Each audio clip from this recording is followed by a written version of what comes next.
They so wanted Hillary to become president that they violated all the rules and engaged in a charade so we would think there was a real investigation. How dare you?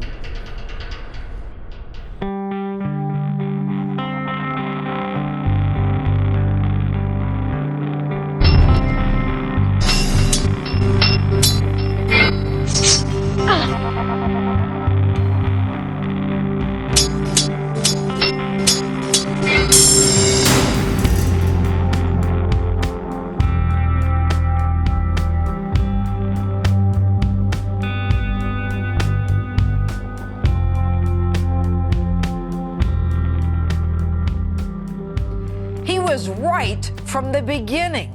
They were spying on him. They were wiretapping. They were listening in on Trump Tower.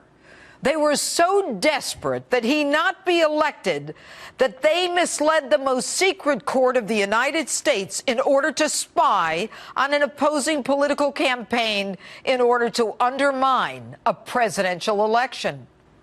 Members of the highest echelon in our FBI and Department of Justice conspired to prevent an outsider from breaking the establishment stranglehold on the American people. They needed a reason to spy, so they made one up.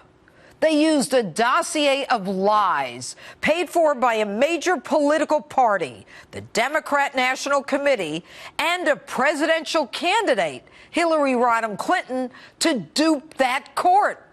They swore to facts they knew were lies to get what they wanted in order to surveil a candidate they could not imagine being president.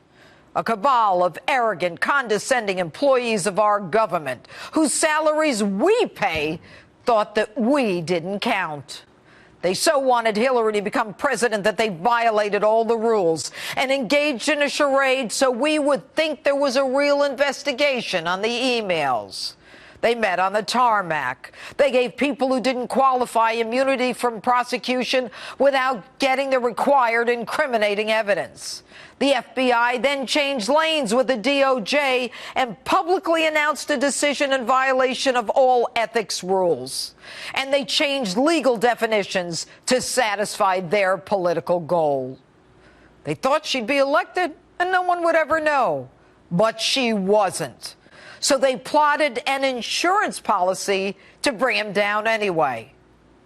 You know, I've often talked about the Clintons coming on the scene from Arkansas in their bell-bottoms as pigs at the trough.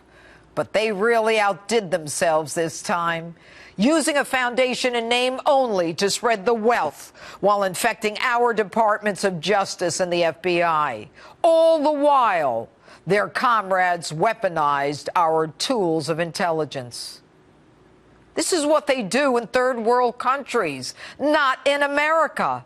It's time for holier-than-thou Jim Comey and his band of conspirators from McCabe and Struck on down to have Lady Justice take off her blindfold and see them for what they are.